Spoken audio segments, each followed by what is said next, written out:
Namaste. I welcome you all. My name is Utkarsh Garg, a researcher at Indic Researchers Forum. I will be your host for the second session Psychological Operations, Digital Age, and Civil Society Securing India's Integrity. For this session, we have Major General Rajan Kochhar sir as our session chair. Major General Rajan Kochhar, VSM, PhD, is a former MGAOC Central Command. He has commanded key logistic units of the Indian Army, such as Commandant of a Central Ordnance Depot and Divisional Ordnance Units of an Infantry and Rapid Divisions. He has done active service in operational areas of Jammu and Kashmir and the Northeast. He is a recipient of Vishesh Seva Medal awarded by the President of India. He has also been awarded the Army Commander's Commendation twice. He holds a doctorate in emotional intelligence and is a certified NLP practitioner coach. His book, Breaking the Chinese Myth, has been a bestseller on Amazon. He has been recently appointed the director of NIET Business School. He is also serving as the vice chairman of National Council of News and Broadcasting. The speakers for this session are Major General Rajiv Narayanan sir was commissioned in the year December 1978 in the Armor Corps and retired after over 37 years of distinguished service on 29th February 2016 from the Directorate of Military Operations. He has seen extensive services along India's both western and northern borders.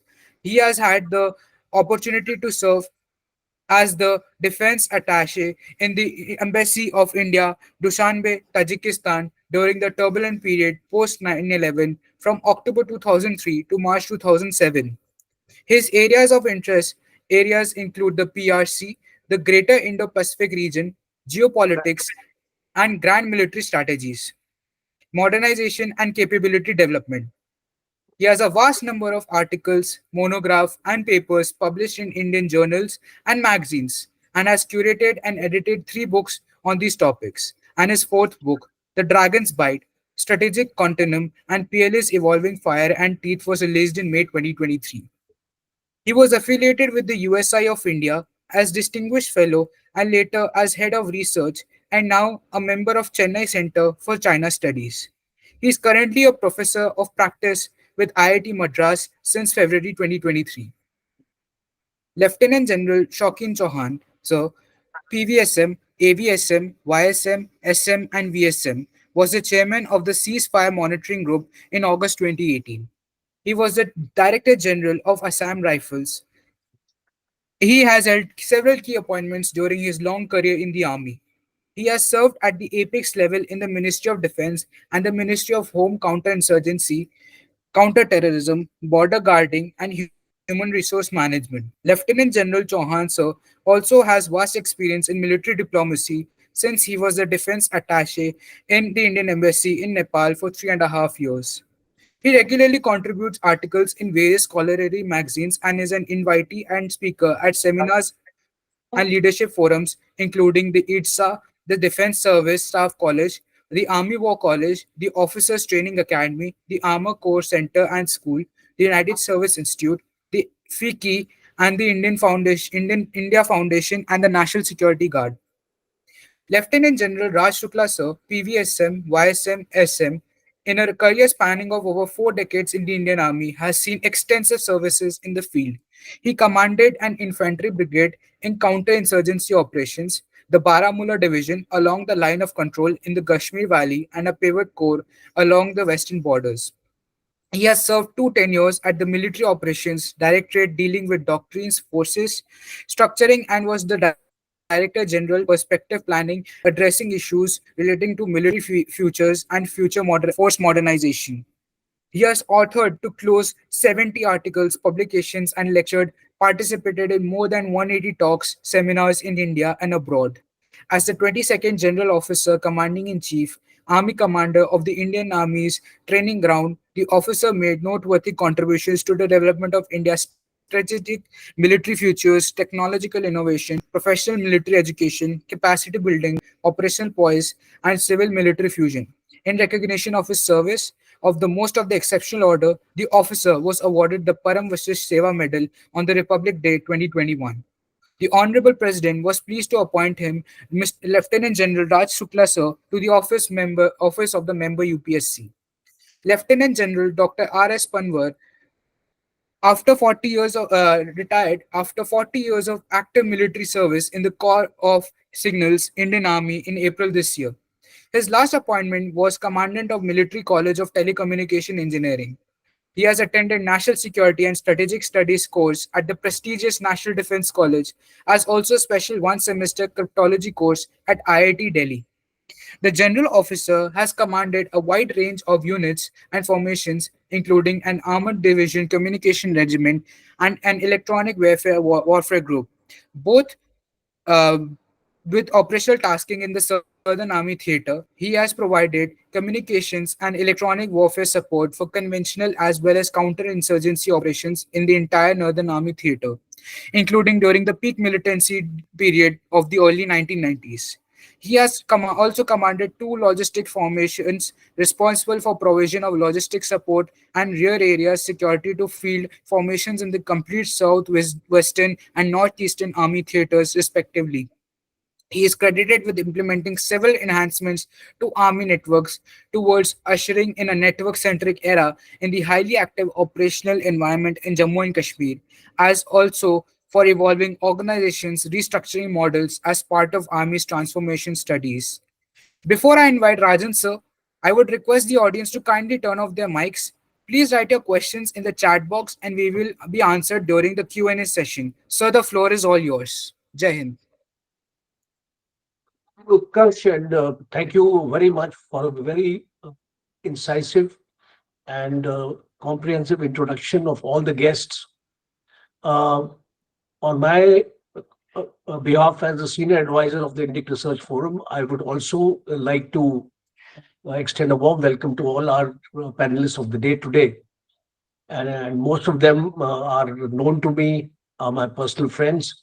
So it's a great honor to be moderating the discussion today. And the topic is extremely contemporary, as we have been hearing in recent times a lot about civil society being manipulated as a new frontier, or the so-called gray zone, or the hybrid warfare. This issue has got large ramifications, and I was extremely uh, delighted to listen to our previous session, and we had some very excellent speakers uh, presented their views on how the civil society is getting influenced today. Today's talk is will take up a different perspective of civil society, in which we would talk about technology being used like artificial intelligence. We would talk about the cognitive domain. We would talk about how conflicts need to be managed, and we would also talk about psychological warfare, because these are four important facets which we have kept to be discussed as part of this session. Uh, we have seen how civil society has been impacting public opinion. I can give you two major examples of the recent past. One was the farmers' agitation, and one was the Shaheen Bagh episode. This is testimony to the fact that if things do not get properly managed in its initial stage, and we are not able to send the correct narrative, we are then asking for trouble.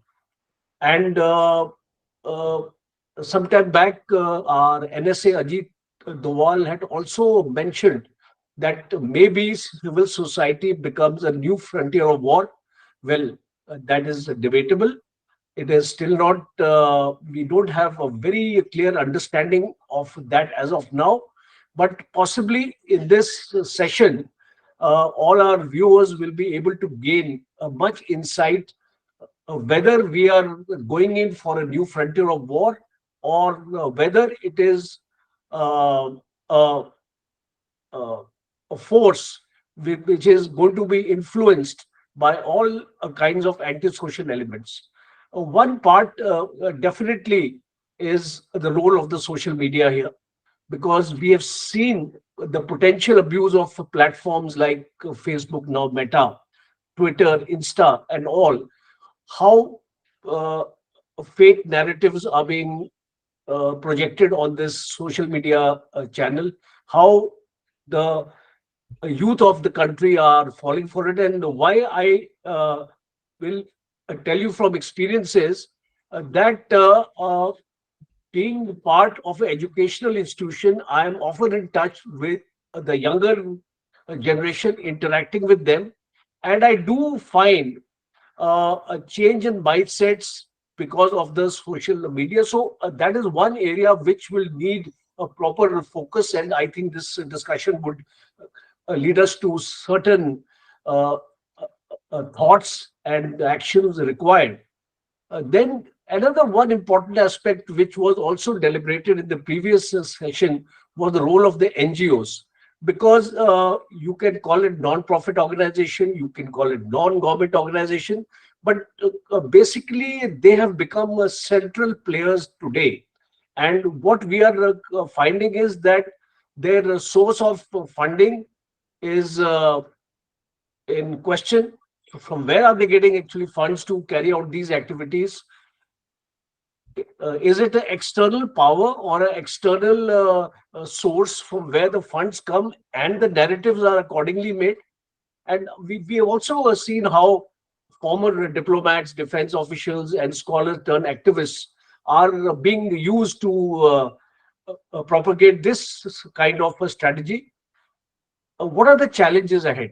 Because that is extremely important to understand.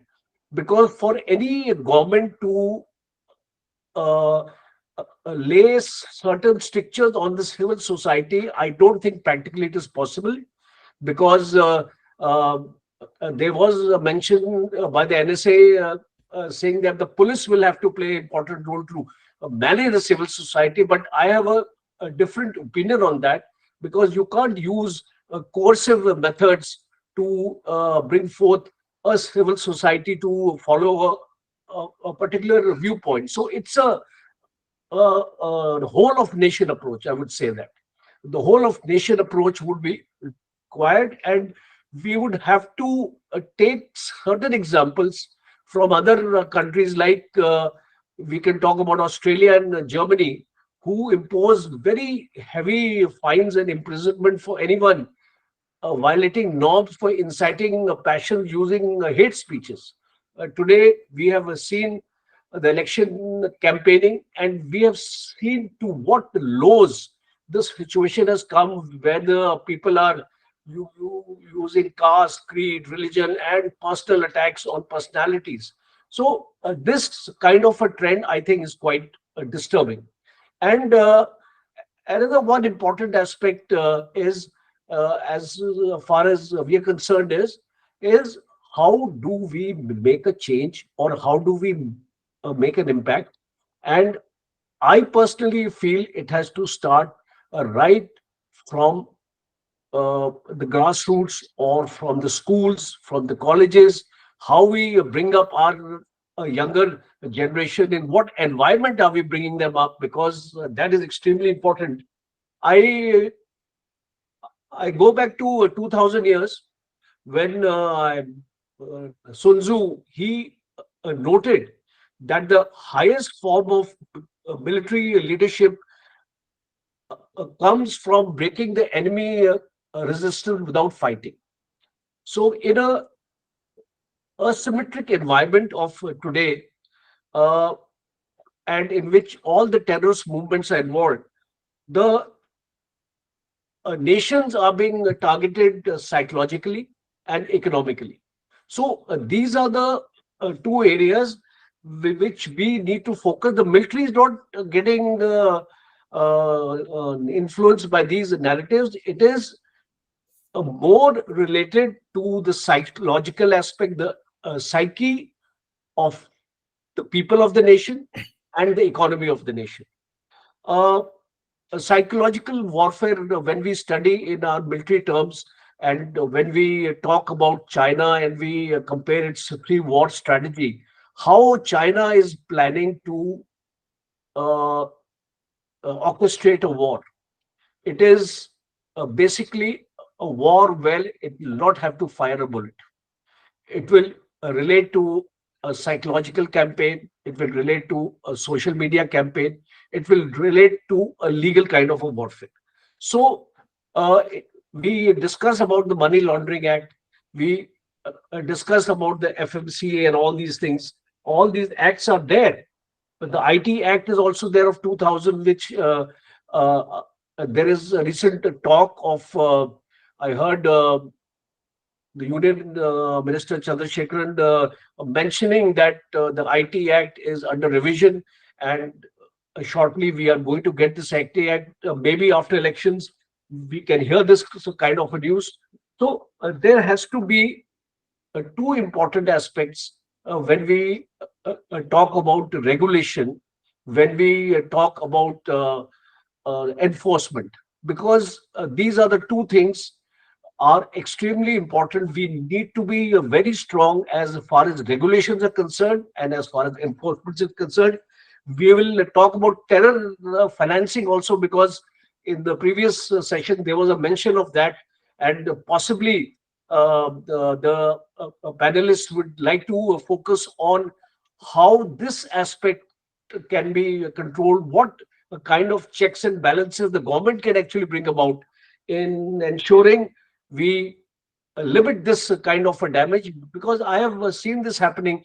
You can have a look at the Israel the Hamas war are examples, Ukraine Russia war are examples, how the media plays an important role, how the narratives are being made, and how the people are getting influenced.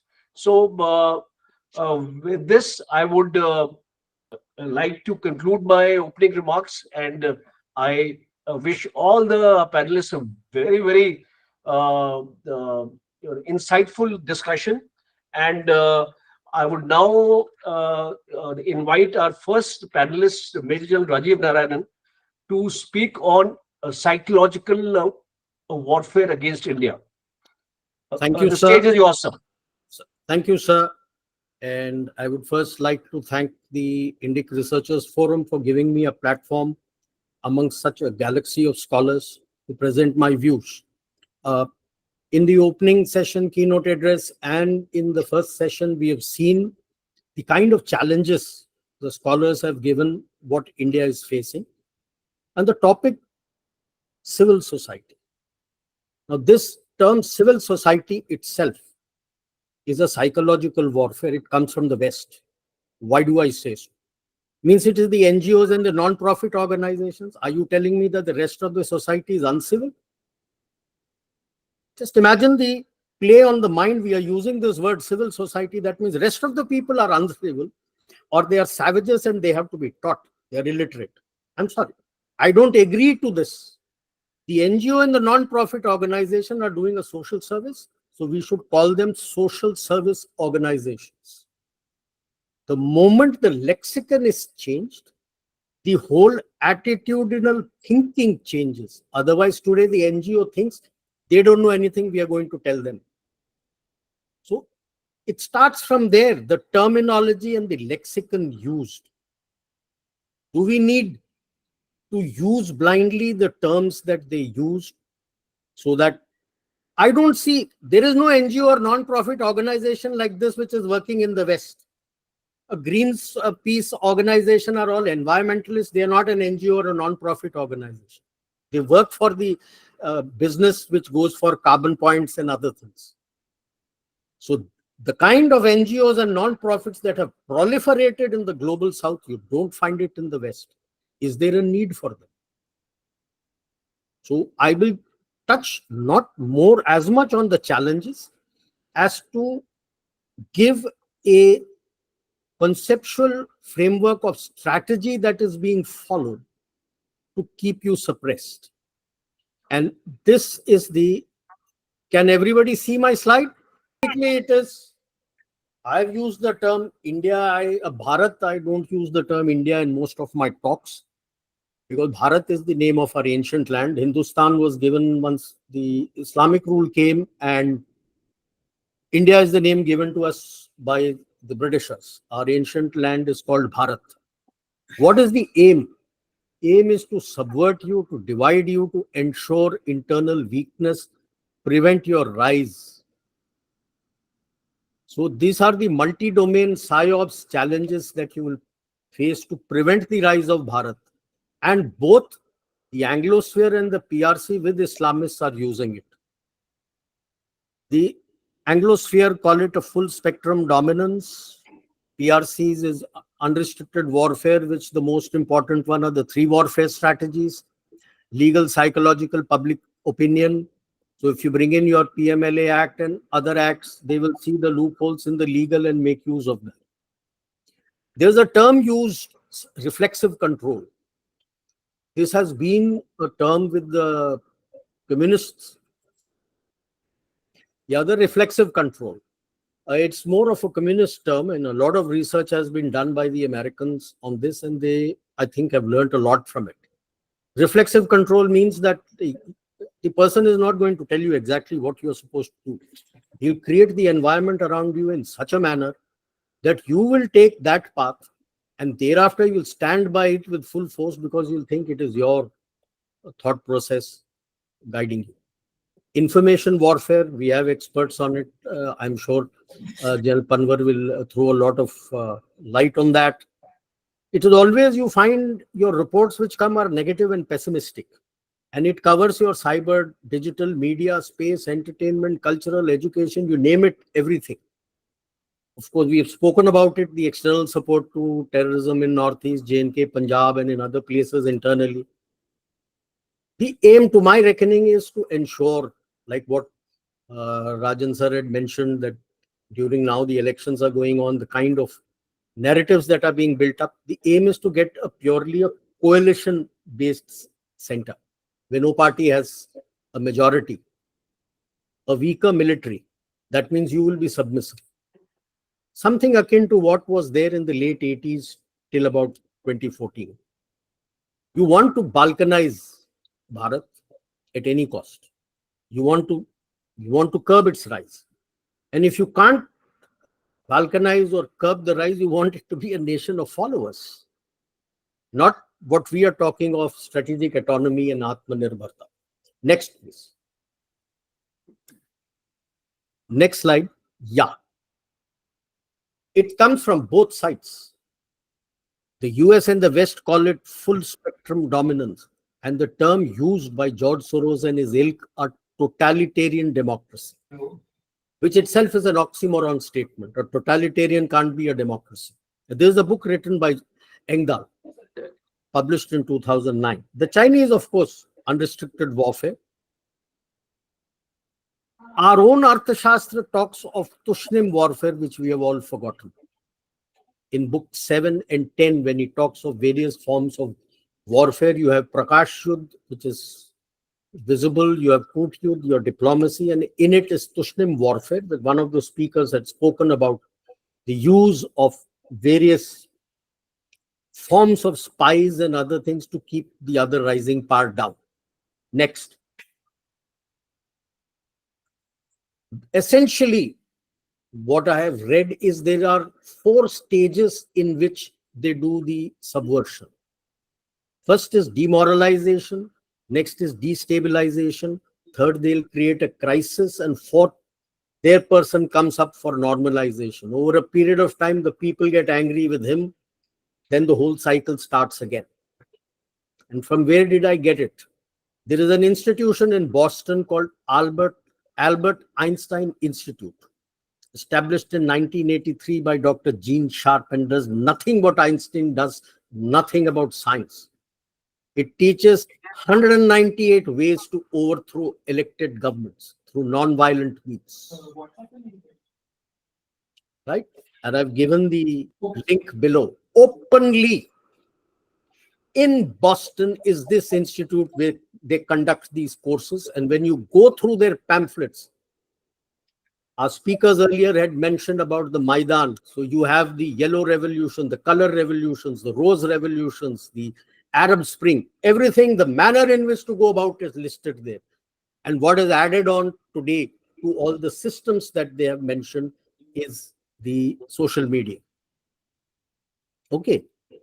Our own, one of our persons from the CABSEC, Vipindra NC, has published a beautiful book of mapping the Chinese footprints influence operations in India. So it is both sides are coming at you, not one. Next. Now, in that book, he says the 4-step, how the subversion is done. As per them, demoralization is supposed to have finished in 15, 20 years. It didn't happen in India. It's been going on for decades now, many, many more, even during the British times.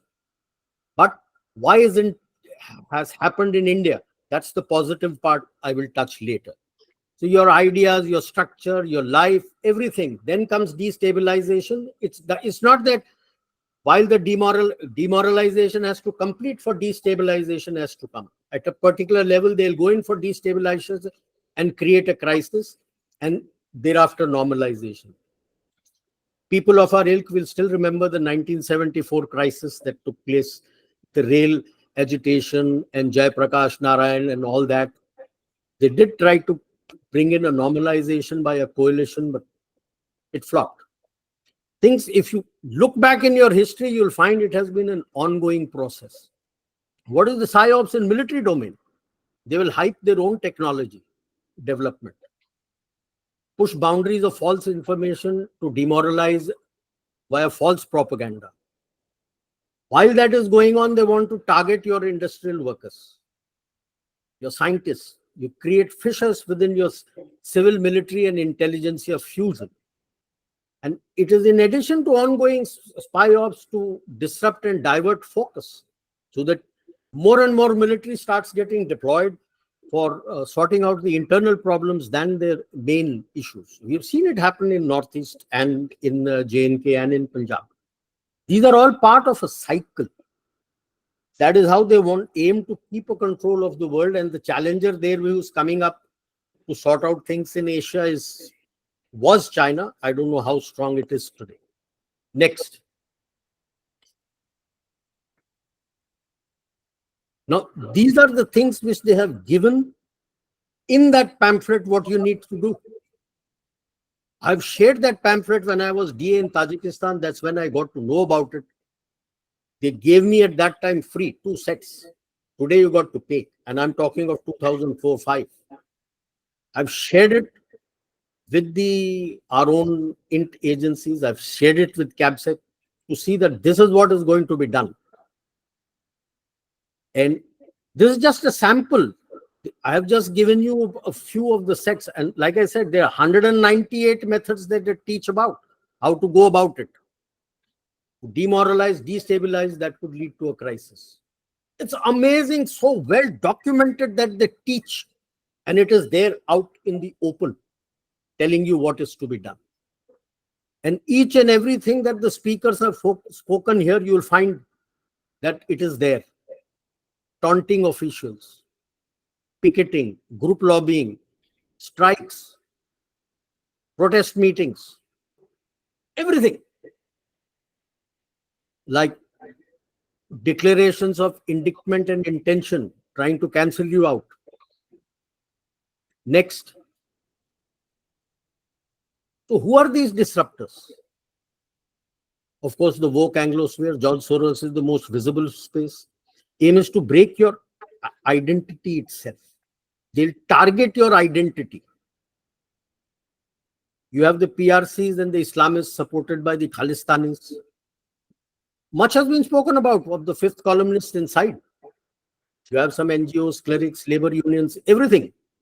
Media, false narratives. It impacts in the longer run. It impacts your defense. When I talk of defense, I don't talk only about the armed forces, it is also the security forces. And like Dr. Pandya had mentioned, people coming from that school, he's accepting that those people are good, what he said about in J&K. That's how it's going to gradually impact. It's a long game. It's not a short game. It's a long game. Aim, create a nation of followers, prevent youth from cognitive sinking. One of the classic examples, apart from entertainment, is sports. If you read the Roman history went from emperors, diarchy, oligarchy, back to a republic and back to emperors. So when it became an emperor, what did they do? The emperor, to divert the attention of the public, the Colosseum, gladiators and arenas. So you are busy thinking there, your cognitive thinking capability is diverted in inconsequential issues. You hype up your entertainment industry and sports and make icons of them. So everybody is looking at that only and not for the development or STEM and whatever else we are looking at. Next. So the subversion strategy had its limitations. It did not succeed as desired. May have been earlier because you were left from when the education system was shifted in 1870, 1871 by the British Crown.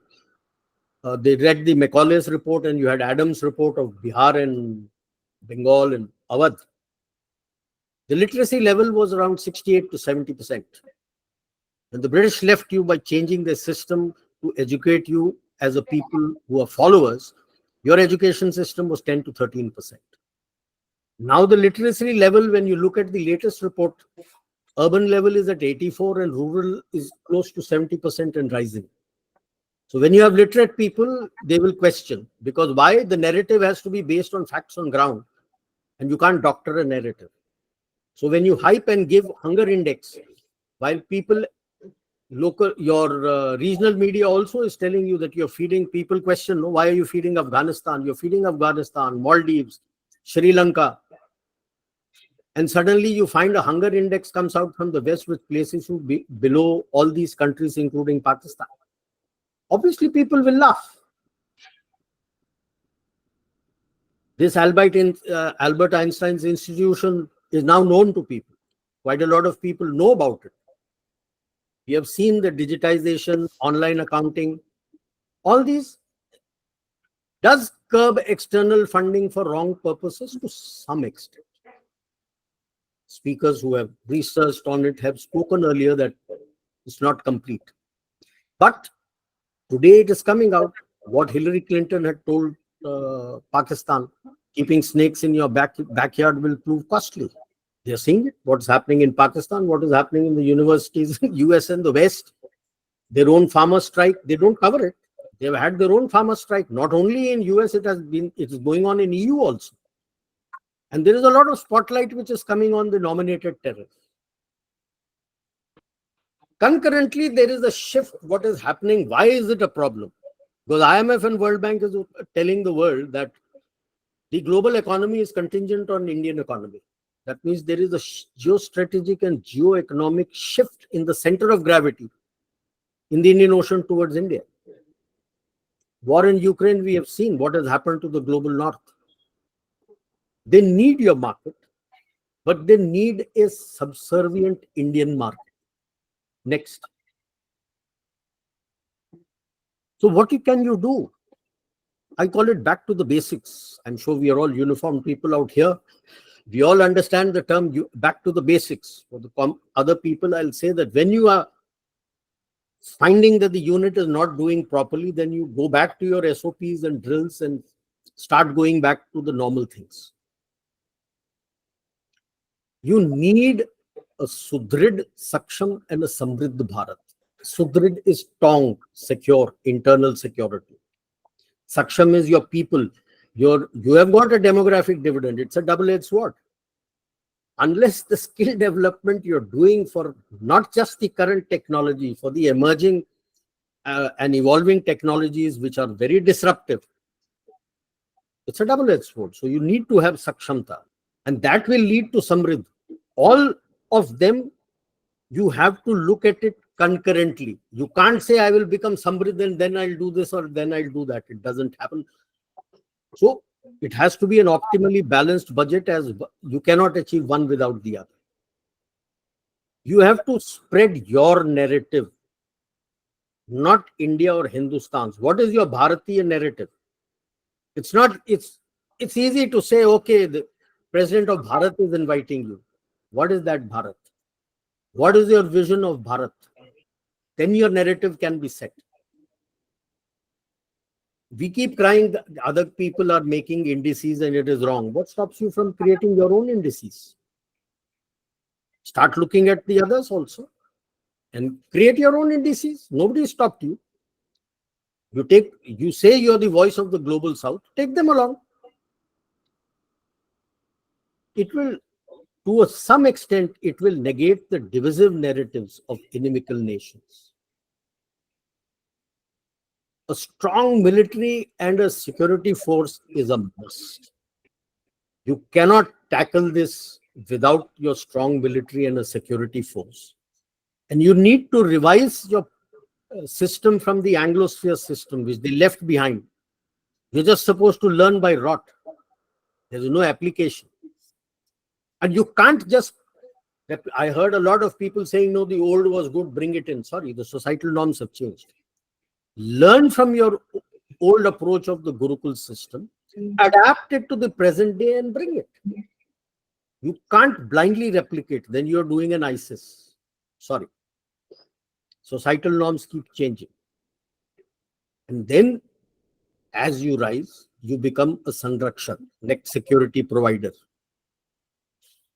You be its strength. That would force the UN and other things to change. I have my own views on NGOs. Why do you need these NGOs? Call them social security organizations funded by our own people. You have corporate social responsibility. Tweak them and say you'll give them the money. Why do you need money from abroad? Supposing tomorrow I say that I have created a food policy research institute and I want to set up an NGO in USA, will they permit me? No. No. So why am I permitting Oxfam and others to come and set it up here? May have been earlier. You had not risen to that strength. But today when you are strong, why do you want them? For doing that, it's easier saying this. All your existing rules, regulations, laws, if needed, constitution, you have to start modifying them and looking at them very carefully. What are the loopholes that can be used? Because every law has a loophole which the others will do. That's what legal warfare is all about, or lawfare. And you cannot do this immediately. It has to be a gradual step-by-step approach. When you look at Bharatiyata, what is Bharatiyata? My concept of Bharatiyata. Anyone who works for Bharat is a Bharatiya. That is what is Bharatiyata. It takes everybody along. Then it prevents your divisiveness, us and them. Right? And we need to adapt Chanakya's teachings to present times, especially the three warfares that he talked about. And the last one, Tushnim Yudh. Very, very important. Tushnim Yudh is the silent warfare. We've all forgotten our own Chanakya. We quote Sun Tzu. There's so much more what is available in Chanakya, which we don't do. And the question is it ripe now to pay back in the same coin? Do we need to do that? You can evolve strategies, you can evolve many things to do, but then that is reactive. You force a hand to stop doing things when you are active. Last. I've finished with the quote, Jai Bharati. Bharati I have taken, there was an old, during my young days, there was a film on Sikandar. And in that, there was this song which had this chorus, Jai Bharati, Jai Bharati. Jahan dal dal pe sone ki chidiya karti hai basera. So from that, I've taken it, Jai Bharati. I feel that we need to get back to basics, to get back to what we were. And it's not going to be an easy task, because this Psychological warfare for subversion has been going on for decades and decades and is not going to be easy because there's a lot of money, as has other speakers have said, which is involved in this. So I'll end my talk here and I'll be free to take questions later. Thank you, sir. Um, Thank you, sir. It was a wonderful talk, and you spoke about the subversion strategy. You spoke about the stages of psychological warfare, uh, starting from demoralization to destabilization and disruption. And I think what you have said has a great merit because today the uh, kind of influences being put on us from across the West, they want to weaken us in every areas. They want to be make us submissive so that we are always dependent on them. So I think Atmanirbhar Bharat, Make in India is one step which brings us towards more self-reliance, to be sure of our own capabilities, because that is the need of the hour. You also spoke about NGOs and terming it as a social security organization. I think it's time for all of us to start thinking on that. All these non-profit organizations, all these NGOs, in what capacity do we need them in our country? Do we need them in the present capacity in which they are actually functioning? Today, I think uh, there'll be thousands of NGOs in this country. Who's regulating them? Who is regulating their funding? And how are they receiving the money? How is the money being spent? And where it is being spent? So I think this is a gray area as far as where the government will have to step in. And you talked also about the legal aspects, the legal warfare, and how we need to go back to basics, because I think that is the mantra for tomorrow. Because whenever you reform or you go for reforms, you have to go back to basics only, because then only you can carry out a correct reform in its true sense. Thank you very much, sir. We'll take the questions after all the four speakers have delivered their talks. And we'll move now to Lieutenant General Raj Shukla. Uh, he will be speaking to us on use of artificial intelligence by state and non-state actors, uh, disruption of the Indian Rajan, social order. Rajan, could we finish me? I just say you have joined, sir. Okay, sir. Yeah. Please take on, sir. Thank you. Yash, could you please, Yashash, could you please put that slide? Yes, sir. Just a second. Now, as I was saying, we somewhere along the line, we have somewhere defined civil society is only about. Yeah, could you press all the three, please? Yeah. Now, what exactly is civil society is something we need to understand.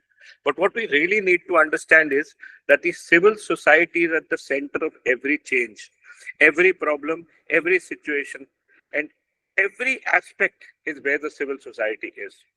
So when I was sitting down to actually make a presentation for for this particular talk, I was, I've always been of the opinion that it's the civil society we must target.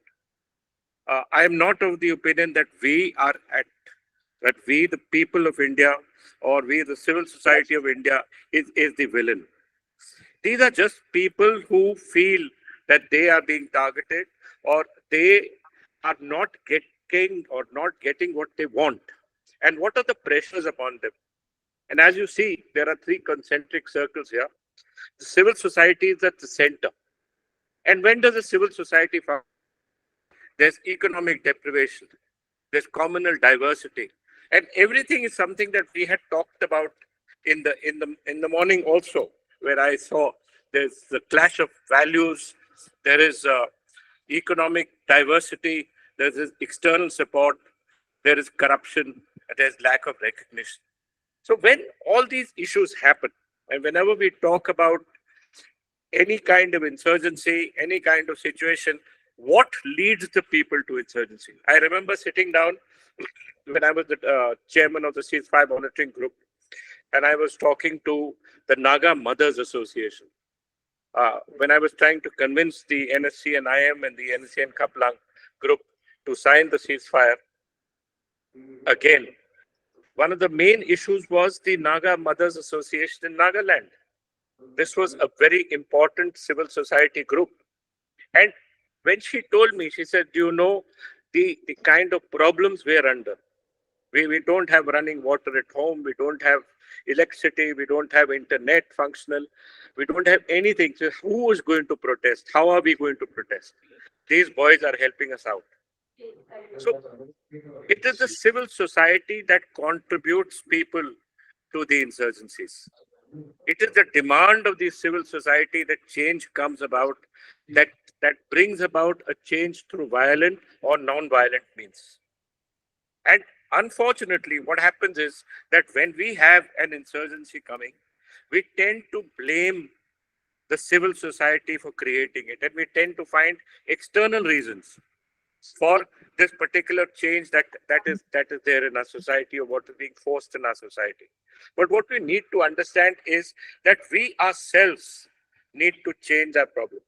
So when I spoke to the Naga Mothers Association in detail, or I spoke to the Mira Paibis in Manipur about so many issues, or I spoke to the people in Ukhrul to convince the NSC and IM, or I went to the Koniak lands of Eastern Nagaland, the one thing that came about was that no one is engaging with us. It is easy. It's actually very easy for us to blame people. It's very easy for us to say that these people have been manipulated from people from abroad. That well might be. But have we looked inside ourselves to see that there is change that is required? My topic was civil society and the insurgency, or the insurgency in the civil society. Every issue that we can talk about exists in the northeastern states today. There is huge economic deprivation. There is communal diversity. There is a clash of values. Each aspect actually has to be looked within and not out. I remember I was the DG Assam Rifles after having commanded one corps, and the first person I went was the governor of a particular state. And he tells me, he says, Chauhan sir, we are a 1.3 million army. Can we not do away with all these people? Can you not militarily destroy everything? So somewhere along the line, my dear friends, we have to start looking inside. We can't keep finding enemies outside. The whole world cannot be against us. Somewhere along the line, we've got the idea that the whole world is going to prevent us from getting ahead. And here we are fighting against the whole world. That's not correct. Yes, certainly, China has a need to put us in our place. Certainly, China will take advantage of the problems that already exist. But these are existing problems. Our insurgencies in the Northeast did not start 10 years ago or 20 years ago. They started in 1956. And the issues that today exist in Nagaland and parts of the Northeast continue to exist today. If you go there, and I'm sure as all my friends are there, Colonel Panwar has been there, I know Raj has been there, I know Rajan Kochhar has been there, I know Rajiv Narayanan has been there. Have we seen what exactly exists there? Where are the roads? Where are the educational institutions? Where is the industry? Where are the joys, the jobs, the employment for the people?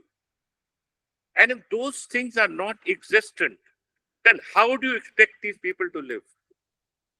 How do you expect them? And from 1956, have we not heard their cry to say, we are economically deprived people, let's get something in? I remember going to Arunachal and to a place where the Assam Rifles had discovered that it was a part of India in 1961, Vijayanagar. Till today, there is no road in Vijayanagar. Till 5 years ago, there was no uh, mobile tower there. There was no electricity there. How do you expect the people of Vijayanagar to protest if not to join the insurgency? So it is like I said, extremely easy to to to start blaming people outside. But economic backwardness, lack of development, education, medical, unemployment, shortage of essential commodities exists today. If you go to Imphal today, one bottle of petrol or of oil, you see the people standing on the street selling one bottle of petrol. You see the unrest that society because of the deep problems that exist between them. And when these problems exist, you are bound as a government or as the intelligentsia to improve their state. When I asked the Naga Mothers Association, can you tell your sons not to join the insurgency? And she said, General, can you guarantee me that my son will get a job in India and in Nagaland? Later on, I was there during the COVID pandemic. All the slightly better off Naga families had sent their children to study in Delhi or Bangalore or the various larger cities of India because there is no standing university in Nagaland. The University of Nagaland did not offer the same kind of education that the children who were aspiring to be something in India wanted to get. So they were studying outside. When the pandemic happened, what happened along with the pandemic was an absolute halt to everything. The hostels, the educational hostels was suddenly blocked. People threw their tenants out of their houses. There were no trains. There were no buses. Can you believe it that there were more than 10,000 children who were in Delhi, Bangalore, Bombay, and the other cities of India who could not get home, who had no home to stay. And for 3 months, I remember the parents would keep coming to us and keep asking us, how do we get our children back? And from the time it happened somewhere in March, when the blockade happened, to the time it opened somewhere in May, I could see the agony of the people. So there are issues that we need to understand. It was the same in Kashmir. Yes, it was supported by terrorism, by Pakistan. It was absolutely, there were so many other issues. But when you spoke to the people, when I spoke to the people in Shokin, or when I spoke to the people in Kargil, they are all Indians wanting to be a part of India, wanting to be a part of India's economic miracle. But we have to make it easy for them to reach us. We have to make roads that reach them. We have to make educational institutions for them. We have to give them job employment opportunities. We have to give their children some idea that they can be people who exist in a free country. And this is somewhere I find that, in my service, I've had the good fortune of having spoken to the cadre of the insurgent groups. And when I spoke to the cadre of the insurgent groups, and I would ask them, why did you join this insurgency? So one chap was an MA from Mysore. And he said, sir, when I went back to my village told me that you must fight for us. And the best way that you can fight is by joining the NSC and IM. So the most intelligent person of that village, the best educated person of that village joined the NSC and IM.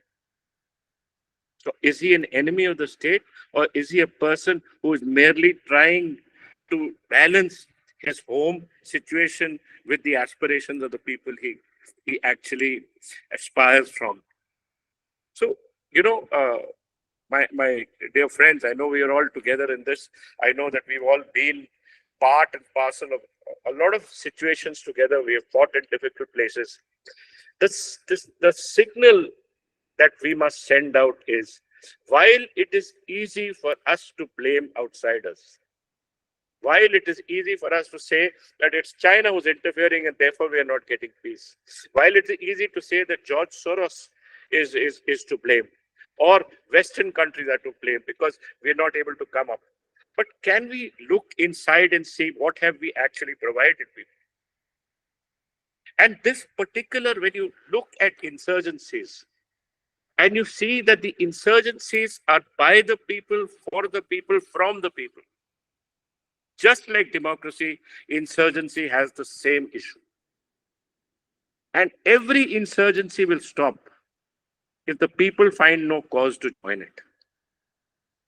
Every terrorism can stop if the people find no cause to join it. What happened in Punjab? The Khalistan movement stopped when the people decided that this was just a game and they were pawns in it. So our focus has to be on the people. The civil society is made up of people. It is made up of NGOs, it is made up of organizations, it is made up of pressure groups. But all of them belong to that society from where the problem is coming. And we have to strengthen them against what we feel is an external aggression on us. And I feel that many of us have taken the easy way approach. Blame somebody else. General Rajiv Narayanan spoke that when you have a problem in your unit, you go back to the basics. That's what we as people must do. That's what we as the government must do. Go back to our basics. Each one of our marginalized people are marginalized. Let's go back to providing them what is absolutely necessary. Let's go back to providing them roads. Let's go back to providing them education. Let's go back to providing them guaranteed employment. Let's go back to providing them security. Let's go back to providing them medical. Only then those mothers, the Naga Mothers Association or the mothers of various insurgent areas will stand up and say that I will not let my son or daughter join this insurgency. We are absolutely clear. We've all served in the Northeast. We've all served and seen that the mother is the main head of every family there. And it is to the mother that we must always go back to and tell her that, look, I will help you get this. You help me get your son out of this. And I assure you that all kind of insurgencies will end if we as a people, or we as the government of mainland India, or government of India, decide that we're going to help our people. You know, one day, one of the main kilonsers of the insurgent groups asked me, he said, sir, who is the government of India? When I go to Delhi to negotiate, I am absolutely disgraced by a joint secretary sitting in the home ministry. It treats me like filth. He is the kilonser of a group. You have called them to carry out your peace talks, but yet you don't treat them properly. Then how do you expect them to get them together? Is it George Soros that is forcing the joint secretary to be rude to the kilonser of a group? So somewhere along the line, we must make it our point that when we are negotiating with people, when we are getting and trying to get our people back to us, to join our country, because this is an insurgency that has continued from 1956. It is not something that is happening today. And yes, inimical elements, enemy countries will take advantage of the problems within your society. But the problems within your society have to be sorted out by us and not by anybody else. Thank you very much. I've finished. I'll wait for your questions. Thank you very much, sir, for your a very incisive talk, and you have very correctly analyzed this entire situation of insurgency and why it takes place. We have seen it happening in Manipur, and it's time to look inside. Very correctly brought out, and we have to look at the factors which actually lead to these insurgencies. We always tend to blame uh, an outsider to deflect the real issue on hand. We have seen it happening, a situation which requires a political solution. We are trying to say that it is because of the interference of the Chinese or immigrants and things like that. They are contributing factors, but they are not the major factors which actually are involved to resolve a problem. So I think the intent has to be there, and General Narayan also spoke on the similar kind of an intent, and I'm sure that with this program, we'll be sending the right message uh, to the powers to be to put the house in order as far as the Northeast is concerned. Now, I will invite the next speaker, Lieutenant General Raj Shukla, who is uh, who's known to all of us. He's got excellent oratory skills, excellent knowledge, and his grasp on this subject on which he'll be speaking to us, the use of artificial intelligence by non-state actors, and to disrupt the social Indian fabric. I think this concerns all of us because we have seen how artificial intelligence was used in the Pakistan elections, and uh, Pakistan is no great shakes as far as technology is concerned. But then we are seeing it happening in India now. In our elections also, we have seen this subversion taking place in the minds of people. So no better person than General Shukla to explain to us these factors and why they happen and how they can be controlled. Over to you, sir. All right. So, General Kochhar, my fellow panelists, General Narayanan, General Chauhan, and General Panwar, friends, ladies and gentlemen. Good afternoon. Great pleasure to be joining you for this online conference. And of course, I forgot Yashav Arya, the founder and managing director of Indic Researchers Forum, which is the platform which we are speaking on.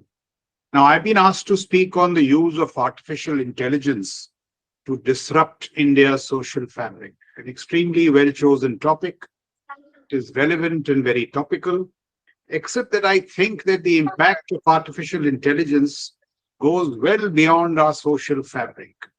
And that is what I will come to. But before that, I would just like to engage on a few issues raised by General Narayanan and I think it in General Chauhan.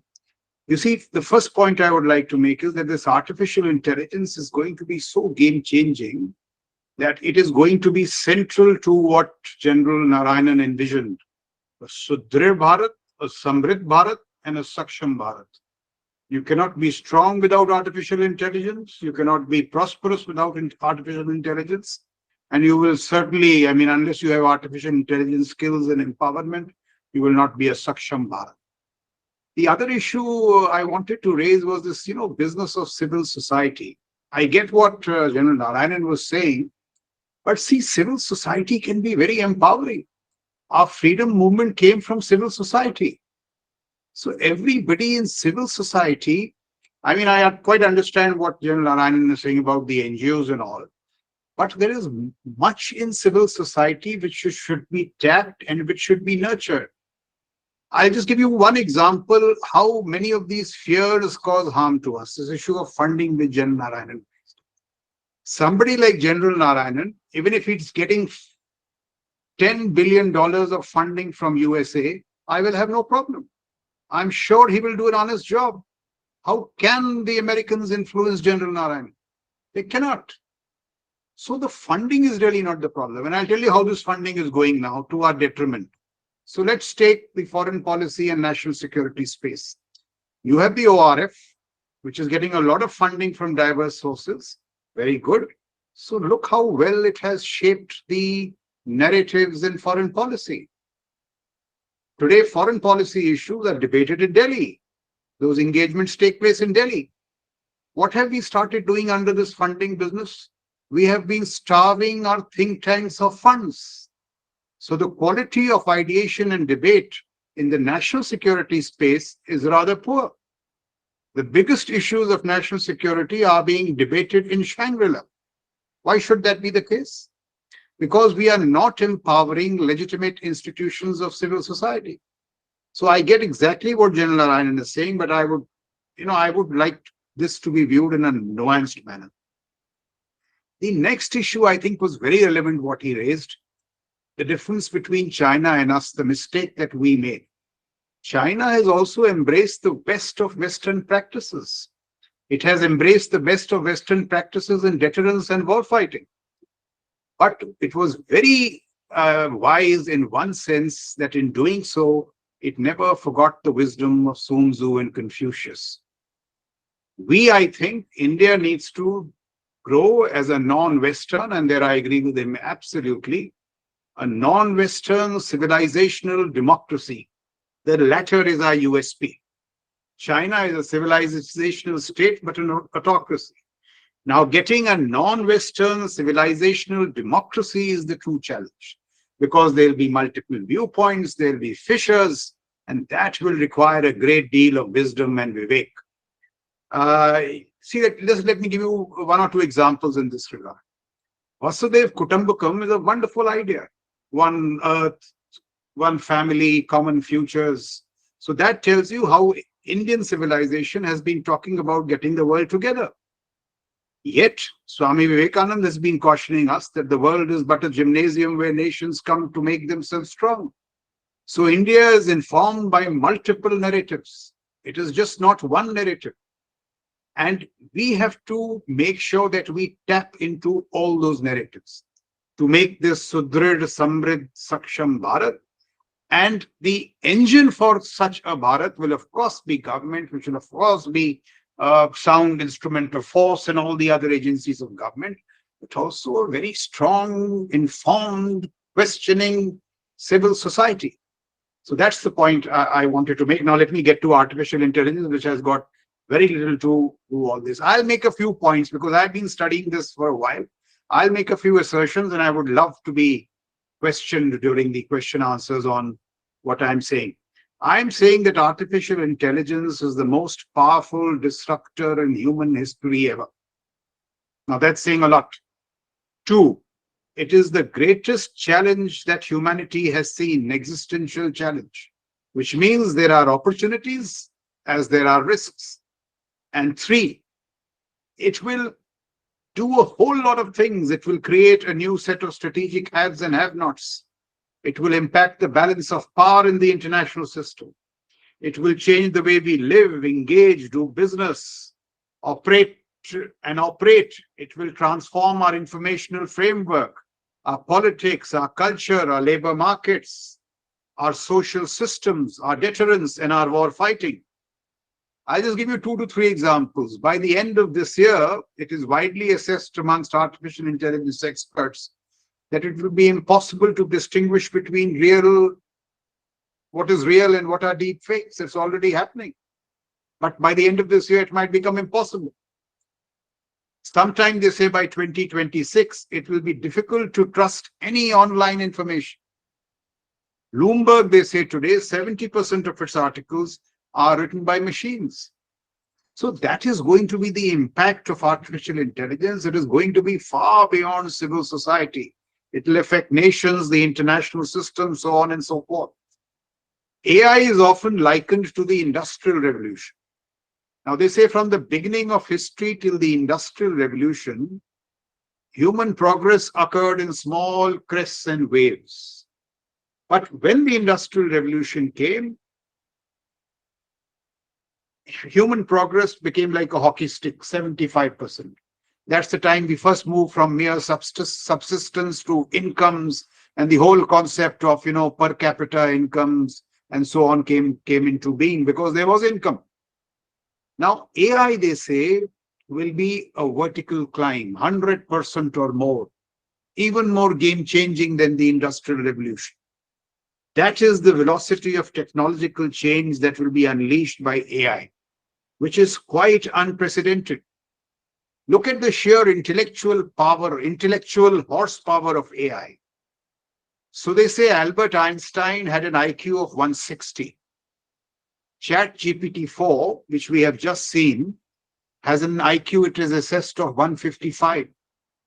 ChatGPT 6, 2 years from now, will have an IQ of 1550.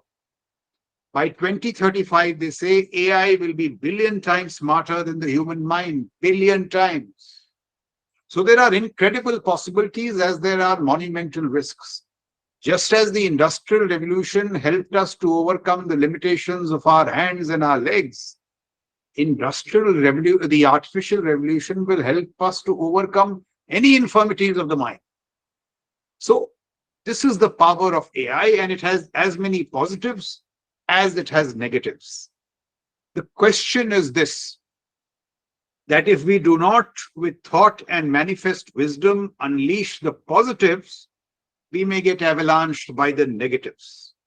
It is a challenge, as I said. Negatives means it is bigger than COVID, it could be bigger than climate change. And that is the challenge that we have to grapple with. In India's case, we have to first develop capacities in AI and make sure that we unleash the positives and constrain the negatives. That is the challenge before society, before government. It is a tool of such talent that it cannot be driven by the government alone. It has to be the private sector, it has to be civil society. And I'm afraid that we are not stepping into this in terms of speed and scale as we should. Look at how decisive these questions can be. Sometimes in the 90s, President Bill Clinton visited China. And at a Beijing university, he told the Chinese, or perhaps maybe a little earlier, he said, see, the internet is coming. It is going to be so game-changing. It will free your society. You will start questioning the legitimacy of the Chinese Communist Party. And he was greeted with thunderous applause.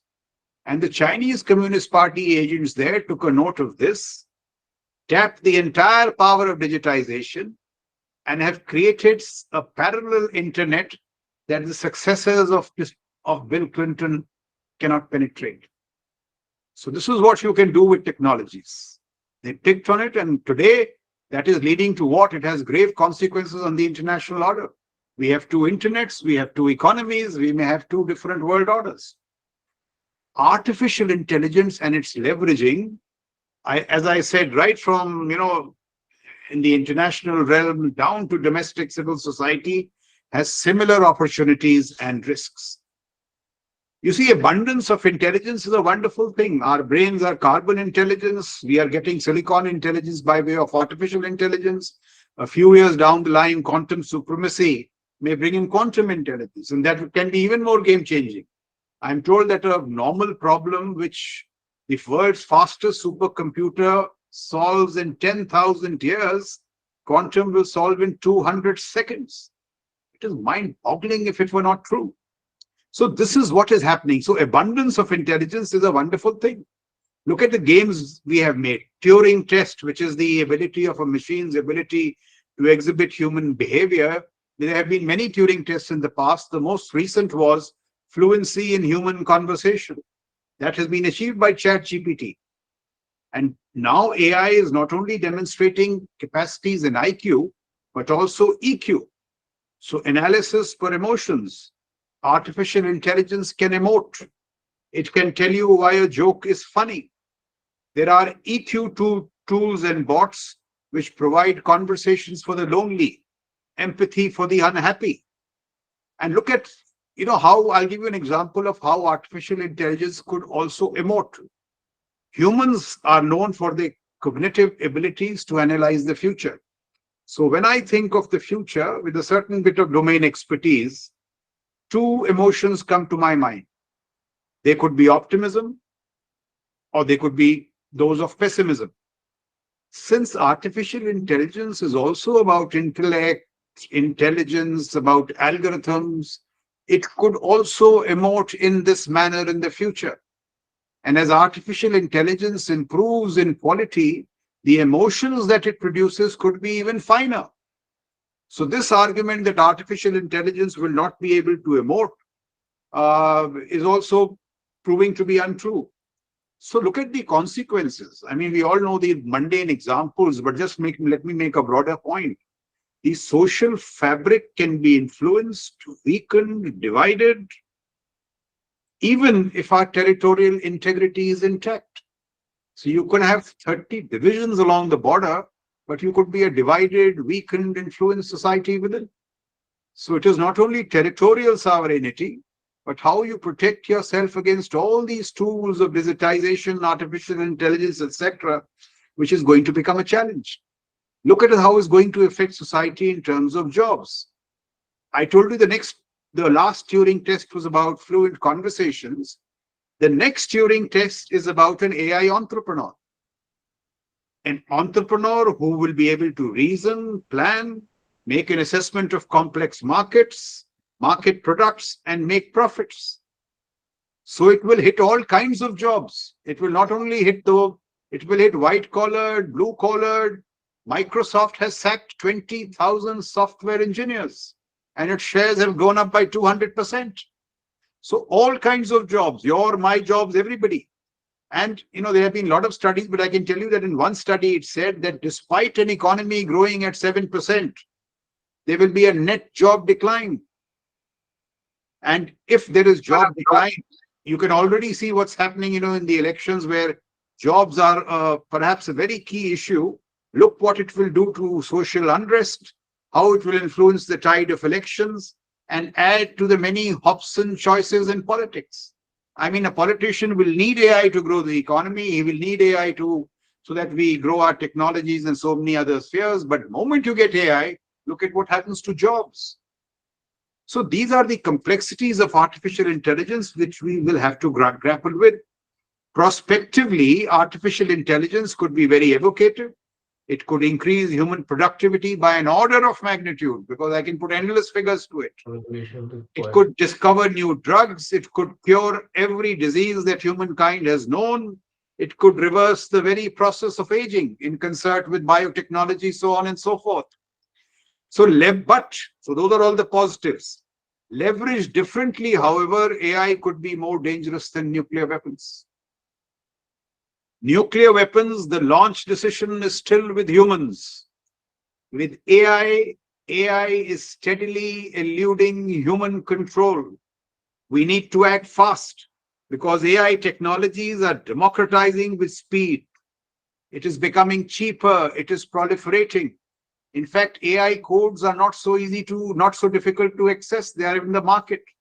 What is presently in human control is the data sets that we are training.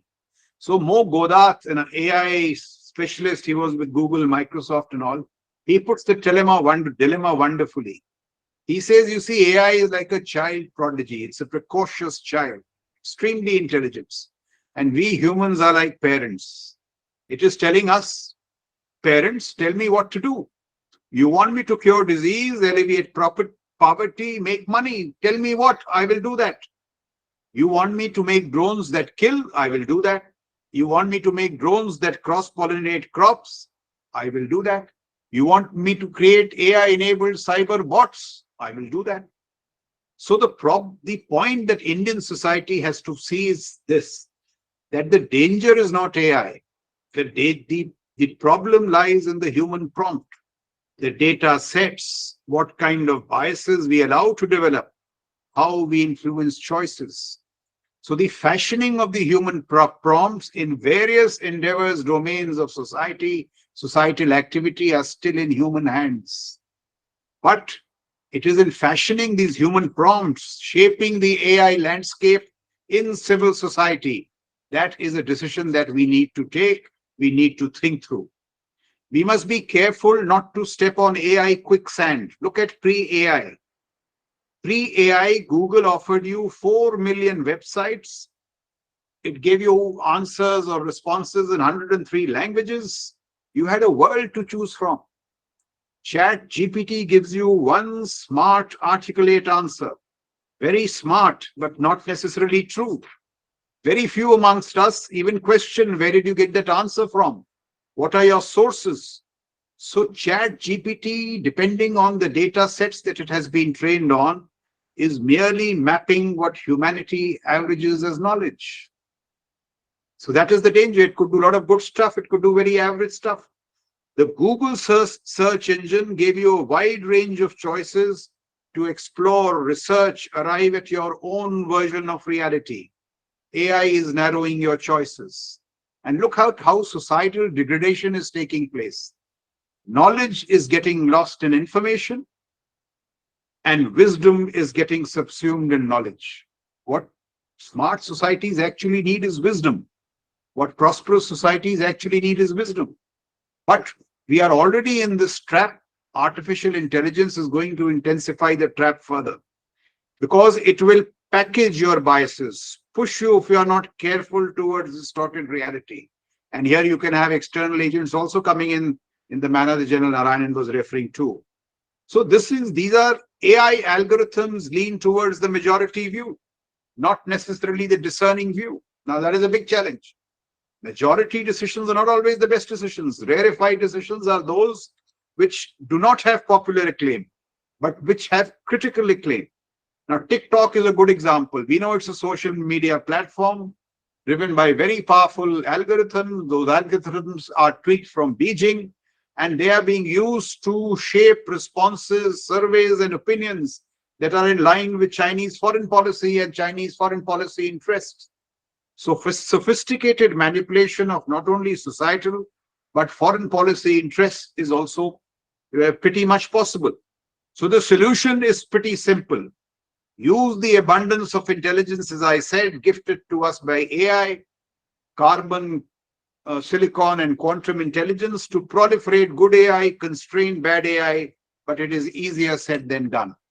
Because the problem is that there is more money, profit, and power in bad AI than good AI. So how you create policies and instruments to incentivize good AI and constrain bad AI is actually the principal challenge before civil society.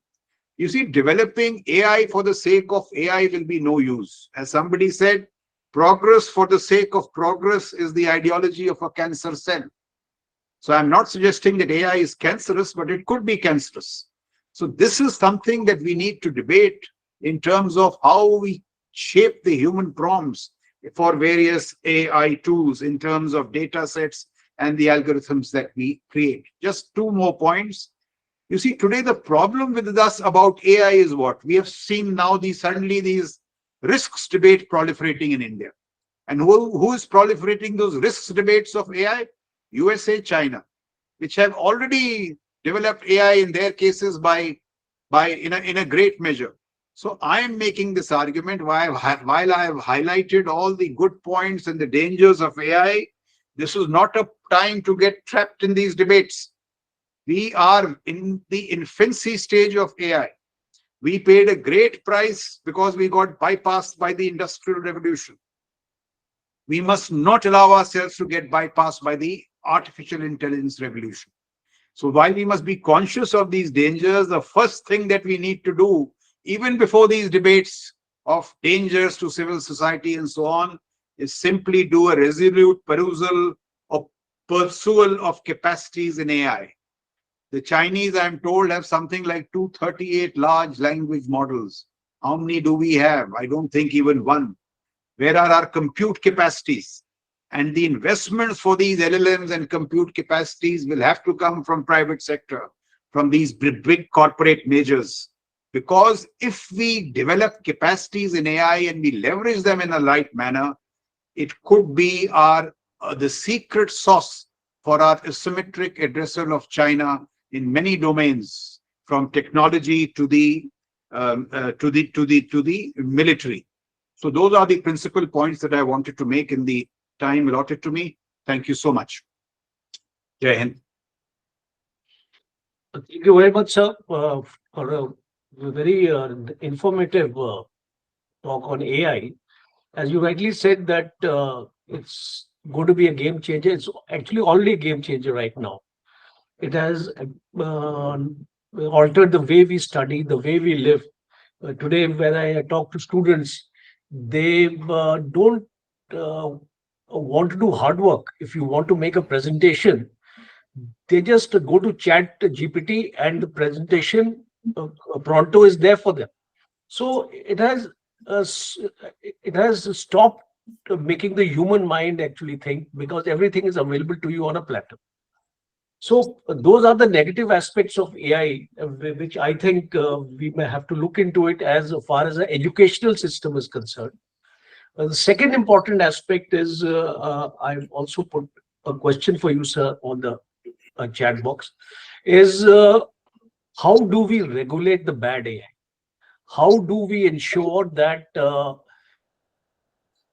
fall prey to this kind of malicious uh, uh, activities, or this technology being used by malicious elements who are out to harm the fabric of the national security? So that would be one important or a basic challenge for the government of the day. What kind of regulation can we bring in, and would it uh, be able to contain? Because any amount of regulation you bring in, you need to enforce it. So are the enforcement agencies geared up?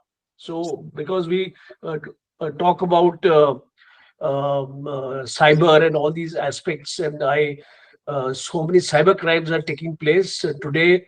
If there is a case of a cyber crime and you lodge a complaint with the police, in some states, I think this police is also not geared up to take on the cyber crime, though they have the cyber cells, but they don't have the knowledge, they don't have the competence, and they don't have the expertise. So we'll leave it at that point, and move on to our last speaker, because we have to conclude this session by 4:30. I'll now invite General Panwar to speak to us about the fourth generation warfare in the cognitive domain, capability development, ethics, and India's posture. Over to you, sir. Thanks, General Kochhar, and thanks to Indic Researchers Forum for, I hope I'm heard properly. Yes, very much, sir. Okay. So, and thanks also to Indic Researchers Forum for inviting me here. It's a privilege to be among such eminent panels and the chair, of course. Now, the concept note grounds, since my topic is 4GW in cognitive domain, the concept note grounds this theme, the theme of the session, in the notion of fourth generation warfare as conceptualized by William Lind. Talks of blurring of distinction between civil and military domains, involving of non-state actors. A lot of speakers have talked about non-state actors, especially NGOs today, and psychological warfare central to this form of warfare. I prefer to use the term cognitive warfare to psychological warfare for various reasons, which possibly will emerge when I speak. Now, before I go any further, a lot has been said about what is civil society. So the way I look at, I looked at civil society before listening to all the speakers today, was civil society was the complete set of Indian citizens. And I was certainly not looking at civil society as the rogue NGO elements which are using the cognitive domain to, in some harmful manner. So I was not looking at civil society as represented by that rogue NGO elements at all. And that is how I still look at it. I would look at those rogue NGO elements as enemy agents in the hands of adversary states who are carrying out cognitive operations against India. So that's the way perspective at which I look at civil society. Now, warfare has been conducted in the cognitive domain. It's not a new phenomenon.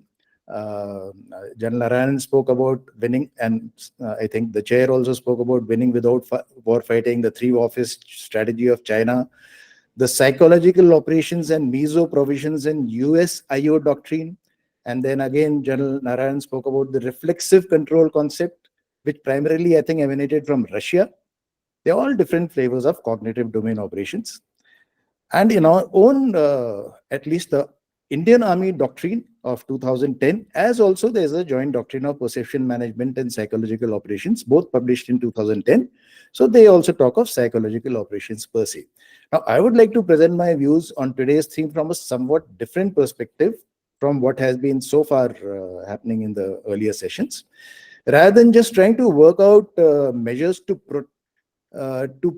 so firstly, uh, I said that I look at civil society as a vulnerable set of Indian citizens which needs to be protected against cognitive onslaught from the adversary. So that's one. And rather than just trying to work on measures to protect our civil society from the cognitive onslaught, this cognitive onslaught which we are talking about, what if we adopt an offensive defense stance and pay back the perpetrator in the same coin? So General Narayan also talked about, can we pay them back in the same coin? So I am starting from that, and that would be one of the focuses of my talk.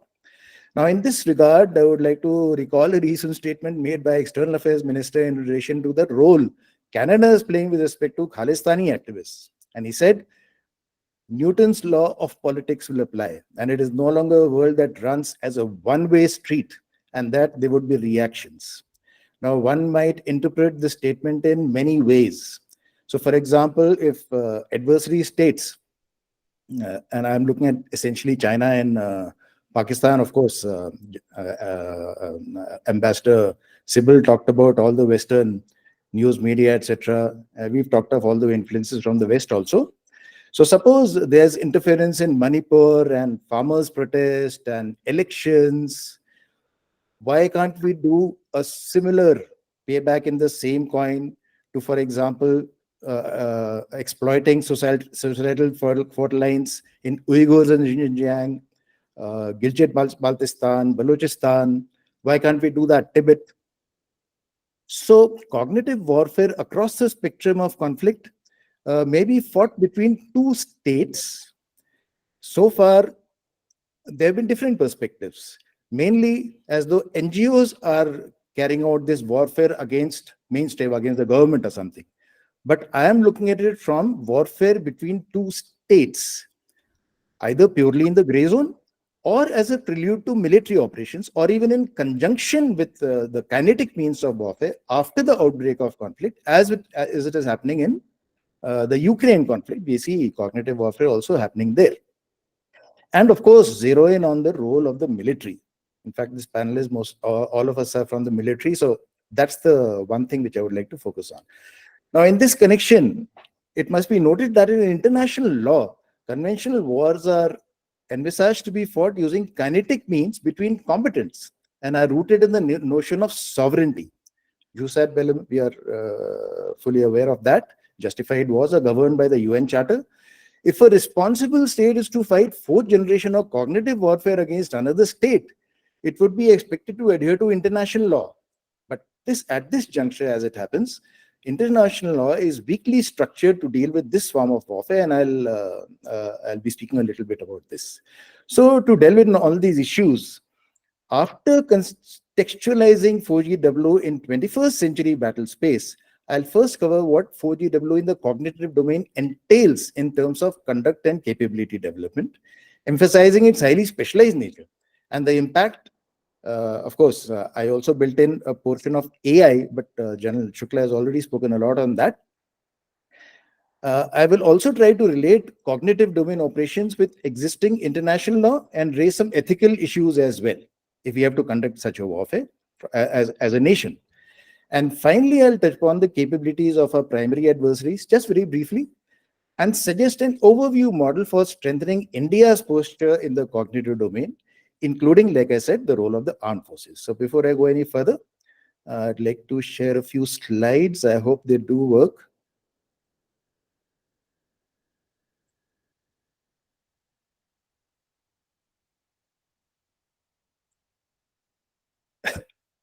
Again, it doesn't seem to be. Let me see. Okay. I think it should work.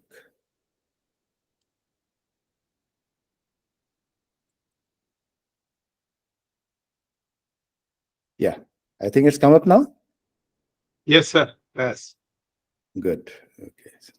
That's the one technical difficulty one is always concerned about. So anyway, 4GW, I think it was already covered in the opening remarks. One thing which I would like to point out is, if you're, it's from first to fourth, there has been an increasing disorder in the battle space as the generations move from the first to the fourth. Now, because of its inherent characteristics, cognitive warfare is an important component of 4GW. Of course, 4GW comprises of many other measures. Lynch's terminology of 4GW is no longer in popular use. It's a little oldish technology, but strong correlations may be found between 4GW and the relatively new notions of hybrid warfare and gray zone warfare. Now, in general, all warfare waged by a state is a whole of nation endeavor carried out by leveraging comprehensive national power, and the dying paradigm, which is depicted in the slide, I'm sure all of us are aware of this, nicely captures the main elements of comprehensive national power. Here, the military element is, of course, the kinetic operations, while the other three, diplomatic, information, and economic realms, are non-kinetic in flavor. And because of the increased effectiveness of non-kinetic operations, new terms have been coined for the synergetic employment of kinetic and non-kinetic means of warfare, such as hybrid warfare, which was invented from the US, unrestricted warfare, referred to by China, and new generation warfare by Russia. And cognitive operations are a very potent means of warfare within the information element of comprehensive national power. Now, another point to be noted is, while hybrid warfare spans the entire spectrum of conflict, gray zone warfare encompasses all means adopted by state and non-state actors in the operational space between peace and all-out conflict to achieve the same politico-military objectives. And we've really been talking about gray zone operations so far in the sessions which we've witnessed. Now, another important point is, while non-kinetic operations, particularly cognitive operations, have greater relevance in the gray zone, while kinetic operations are more effective during all-out conflicts. However, there's a role for both forms of warfare across the full spectrum of conflict. Now, again, I'll repeat that a state may carry out cognitive operations against an adversary state. So I'm only talking of state-on-state conflicts, independently using multiple agencies at its disposal, or as a component of multi-domain operations in support of military objectives. Now, this is not the real theme, but I'll just touch upon very briefly on cognitive operations in the military context. We refer to multi-domain operations conducted in a 5-dimensional battle space, as depicted on the slide. In this 5 dimensions, cyberspace has to be understood in its wider sense as info space, encompassing both the cognitive as well as the electromagnetic domains within this. So that's how this 5-dimensional this thing should be looked at. Now, cognitive operations in the military context include several conceptually different capabilities. Psy-Ops, public information, General Chauhan, of course, has been ADGPI, military deception, military diplomacy, civil military operation. Now, there are several conceptually different subdisciplines in the military context. I would like to dwell on the synergetic use of cyber and cognitive operations, which is referred to in the literature as cyber influence operations, which are relevant for operations in the military context as also against societies as a whole, which is central to the theme of today's session, where we are saying civil societies as the frontier of war. Now, in colloquial terminology, CIO, cyber influence operations, are generally referred to as disinformation campaigns or narrative wars carried out over social media. Of course, we've been focusing on through NGOs, but now I'm talking of cyber influence operations. So there, we see that social media becomes prominent, and of course, social media has come up through several speakers today. Now, there is much more to CIO than this restricted understanding. CIO is a complex confluence of cyber and cognitive operations. As emphasized here, that not all CIO require the use of specialist cyber expertise. Some merely use cyberspace as a medium, for example, dissemination of preferred narratives through social media platforms, requiring expertise only in the art of generating narratives. Others require cyber operations expertise as well. For example, Cambridge Analytica type of operation, where Facebook profiles are first hacked and thereafter targeted messages sent. So, and from terminology wise, the former, which don't require cyber expertise, are referred to as social influence operations, and the latter are referred to as technical influence operations, the ones which require cyber expertise. There's so much about terminology theory, but I just wanted to bring out the synergy between cyber and influence operations. Now, CIO involve a host of complex techniques and stratagems. Stratagems being a combination of techniques to achieve a certain effect, mostly underpinned by social science disciplines such as psychology, philosophy, linguistics, anthropology, sociology, which need to be mastered. Some of the more significant techniques and stratagem, of course, I've listed on the slide, and maybe I could elaborate if time permits during the Q&A. I would like to highlight, however, that CIO are very complex in nature, requiring highly specialist expertise, both in cyber as well as cognitive disciplines, and establishing the right organizations and HR policies, therefore, are key to the success for the conduct of CIO, which are in turn a very important component of cognitive operations. Now, as far as impact of AI on cognitive operations is concerned, Jan Shukla, like I said, has already covered very extensively. Deepfakes, AI-powered bots, micro-targeting and personalization, generative AI. Jan Shukla talked about ChatGPT. So generative AI and large language models, these are technical names for ChatGPT. And the impact could be on undermining political stability, interference in electoral processes, very important thing. As General Bakshi in the morning pointed out, still it's already ongoing as far as our electoral process is concerned. Economic destabilization and distorted perceptions of reality. This last I would like to elaborate a little. The convergence of disinformation campaigns and generative AI has given rise to what scholars refer to as the liar's dividend. It was in passing mentioned by one of the speakers, a phenomenon where the proliferation of falsehoods erodes trust in information sources and distorts reality, and have a severe impact on governance and security. I think General Shukla elaborated on this part too. Now I will talk next about ethical and legal issues, something which has not really been addressed very much so far. Now, if a nation, I'm talking on now, retortion, doing the same, paying back in the same coin, adopting cognitive warfare against an adversary state in lines with other lines of effort. So firstly, some ethical issues come up if a nation has to adopt this approach. Firstly, freedom of press. The question comes up, in the interests of national security, should a certain degree of control be exerted by a state over broadcast media? For example, in the Ukraine conflict, even the so-called liberal West has exhibited no qualms in exerting a great degree of control over the media in banning, for example, RT and Sputnik.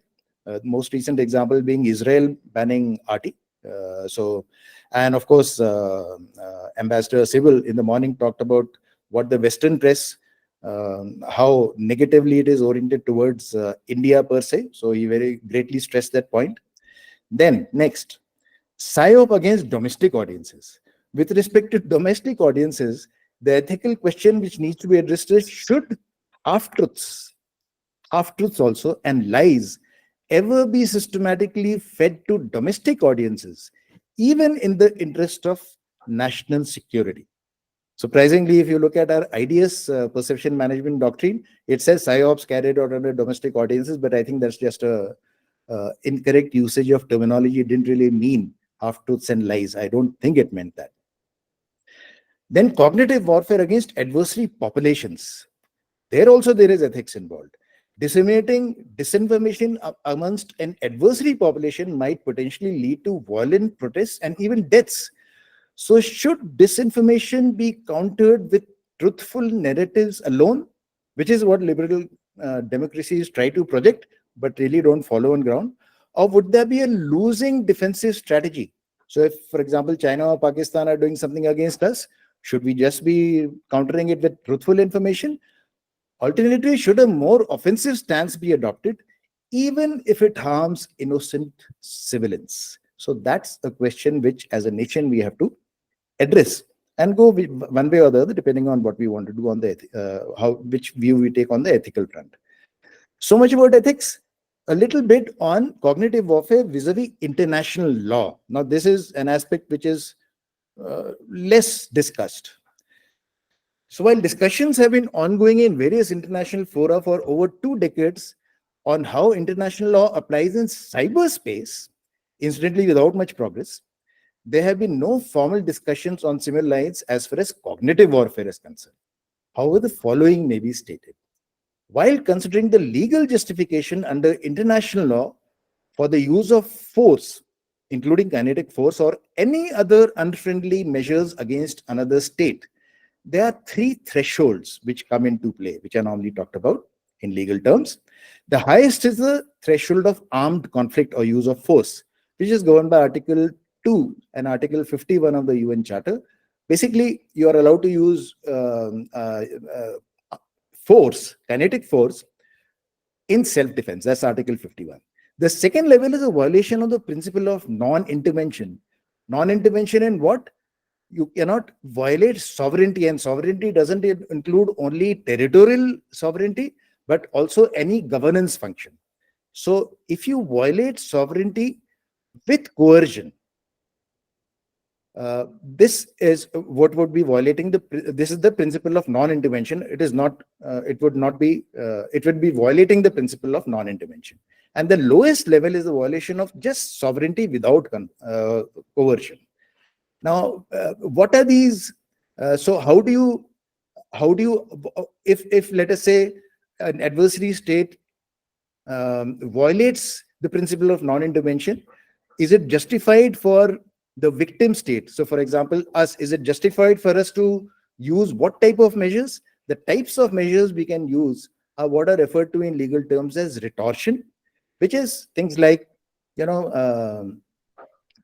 expelling diplomats and sanctions, and maybe even use cognitive measures, which so far are not considered illegal as far as international law is concerned. So cognitive warfare clearly does not cross the threshold of the use of force. Depending on whether it can be shown whether coercive force has been applied, it might violate the principle of non-intervention.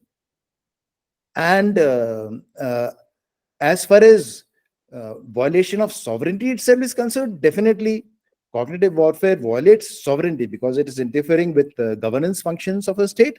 However, whether we can use retortion in when only sovereignty is violated is an open question in international law. So I hope it is making some sense. These are the 3 levels which I talked about. They also talked about in cyberspace, in the correction of cyberspace discussions, and they're equally applicable in cognitive space as well. Okay. So, So I think I'll quickly skip it. We're already at 4:25. I think we all know Confucian Institute, Strategic Support Force, 3 warfares, the ISPR of Pakistan. So I'll skip this part. I'll just come to the final part on India's posture. So India's cognitive operations strategy must necessarily be a whole of government approach. Primary agencies are the MOD/Armed Forces, the MEA and RAW, and the Ministry of Information and Broadcasting. The Ministry of Home Affairs must focus on developing an effective defensive strategy to protect our civilian society, the whole lot of citizens, from onslaught by the adversaries. And being a multi-agency effort, India needs to evolve a potent apex-level organization for coordinating all cognitive warfare lines of effort. And a notional architecture is what is depicted here. What about the role of the armed forces? So I would say that as compared to PLA's SSF, which has now been restructured, of course, in 3 different separate forces, and Pakistan SPR, we are on a weak footing. So structured training of armed forces personnel is required. HR policies have to change. A Tri-Services Defense Cognitive Operations Agency must also be set up on a pilot basis. That's my view. And we need to grapple with the question of whether, since cognitive operations also achieve strategic effects in an adversary state, should the armed forces play a key role in cognitive operations, not just in support of military operations, but across the spectrum of conflict. With that, I conclude. Thanks for your attention. Thank you very much, sir. It was a very educative talk. For me also, it was quite educative, and I'm sure for the others also, it had a lot of education to give. Without wasting any time, sir, we have a question in the chat box. I can see two questions for General Raj Shukla. So may I request the General if he can open his chat box, and if he could, in a concise manner, give the answer to these. After that, we will go to General Panwar. There are two questions for him also, sir.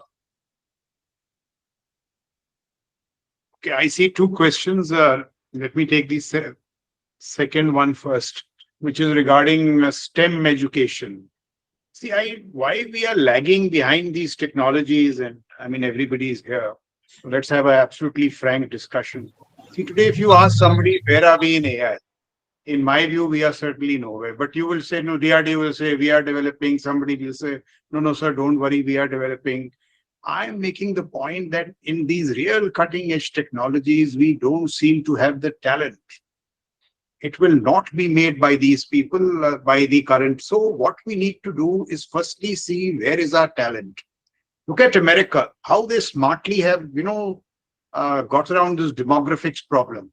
They take talent from all over the world. That talent creates wealth, creates science. They use that wealth to nurse their military. So we need something like that. When the Americans imposed the CHIPS Act, the first thing the Chinese did was that they got many of their Chinese scholars abroad on rock star pay back to China. So this point about STEM education, why I'm saying this, we have 23 IITs. There is no dearth of STEM in India. In fact, I think the problem is of STEM education in India. But where are our Nobel laureates from those IITs? Where are those guys, who will get these Turing medals? Because it is only those that will drive these technologies. Or we will constantly trail, we will constantly copy. I'm shocked. In the UPSC, I find IIT graduates coming for CRPF jobs. That is not what IITs were created for. So the problem is not STEM education, it is the quality of STEM education. Engineering degrees are merely becoming a source to get jobs, whereas we need IITs to create these cutting-edge technologies. In fact, where we are lacking is in the humanities, if you call it humanities. Just as chips is important, we need to understand the geopolitics of chips. Just as space is important, we need somebody to articulate the geopolitics of space. And perhaps I think General Panwar referred to this in terms of cognitive abilities. We are lacking in these domains, and therefore we are really not developing in these technologies. Let me give you two simple examples. You see, AI can be very low end. I'm told after 1st October in West Asia, in those 150 odd engagements which took place, Houthis, Iranians striking the Americans, the Houthis and Iranians have used low quality AI to stay ahead of the OODA loop.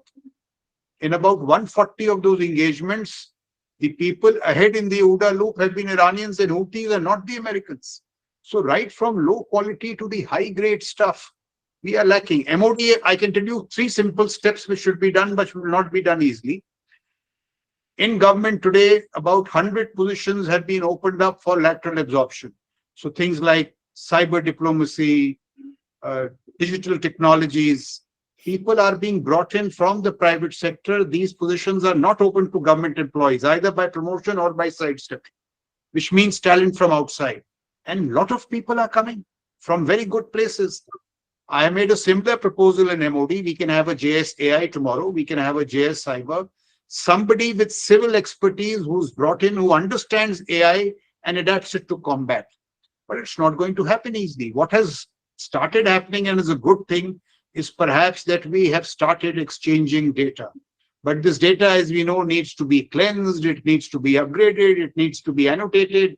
Unless that happens, AI will not happen. So, that is my answer to the first question, or my response to the first question. The second question is, that how will we control negative aspects of AI? My own view is that to abhi dur ki baat hai yaar. First, develop capacities in AI. Negative kahan se aa gaya? Hamare paas capacities hi nahi hai. we should be conscious of the negative capacities, but first get LLMs, get compute, get people who understand AI. And when you are doing that, you can obviously have responsible, the MOD can have a responsible strategy which makes sure that the negative stuff doesn't happen. In some domains, it may well be happening, not to my knowledge. I heard Mr. Chandrasekhar is doing a good job in some domains, but the domains I'm familiar with, these MOD, defense, these kind of things are not being done in the manner that we should if we want to be this Vikasit Bharat. Because there can be no Vikasit Bharat, as General Narayanan said, unless it is strong, unless it is Samrit. And Samrit will have to be only with a Saksham Bharat, which is technologies. And here, while we have become cognizant of this, we are still not, shall I say, deeply immersed in the game. So those are my answers to the two questions. Okay, thank you, General Shukla. General Panwar sir, you can be brief because we already overshot the times. Yeah, sure. There are two questions, so I'll quickly answer them. So the first question is, don't play up cognitive office so much as the deciding factor. Certainly, it is not being played up as the deciding factor. However, the earlier part of the question which says that kinetic warfare will always be the deciding factor is not necessarily true. It may be true in the Ukraine conflict, but the entire Russia, non-kinetic means Soviet Union broke up into, completely broke up purely through non-kinetic means. And all the color revolutions, earlier sessions talked about the color revolutions, etc. So many regime changes have been carried out using non-kinetic means, and mostly cognitive warfare as far as the color revolutions is concerned. I also give one more example, which may classify as regime change. So there's a view that in the 2016 US elections, Hillary Clinton lost because of the cognitive warfare carried out by Russia, and so that amounts to regime change if true, but of course there are various ways of it. So that's as the first part of it. Certainly it's not being projected as a deciding factor, but one must remember that all non-kinetic means, including cyber and cognitive, have been increasing in their potency in the last couple of decades, and that is why all these terms of hybrid warfare, etc., have come up. So that's the first part. As far as the second question is concerned, I myself raised this question. Should we speak half-truths? Should we control media? I raised these ethical questions myself. So that's what a nation needs to come to grapple with. That. So I would put it briefly like that, since I'm supposed to be brief in the answer, that I would say my own personal view is that in times of all-out conflict, there may be a need to resort to half-truths at least, and maybe even falsehoods. In fact, there's a concept of ruse, RUSE, ruse, which is acceptable internationally for deception in terms of all-out conflict, including through civilian means. So in those scenarios, it may be accepted, but during peace, as far as our PI, media management, etc., there should be no censorship of truthful views being expressed. So that's how I would put it. Thank you. But sir, at the end, I would like to thank all our panelists, General Shokin, Chauhan, General Raj Shukla, General Panwar, and General Rajiv Narayanan for a very excellent discussion. And I'm sure the young researchers of the Indic Research Forum who were part of the audience, as well as others, have taken away a lot of important information, important insights, and important aspects of what psychological warfare is about, digitalization, and the role of civil society, how insurgencies can be controlled, and what kind of measures can be taken. We also talked about cognitive warfare, fourth generation warfare in the making.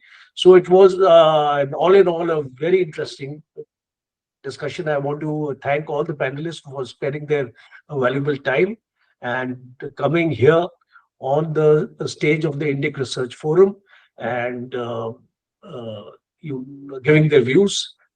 Thank you very much. Jai Hind. Thank you. Thank you so much, General Kochhar, sir, for chairing this session. I would like to extend my heartfelt gratitude to General Chauhan sir, General Narayanan sir, General Shukla, and General Panwar sir for their insightful discussion. With this, we have come to an end of our second session. I request the audience to join us for the third session. Thank you very much. Jai Hind, Jai Bharat.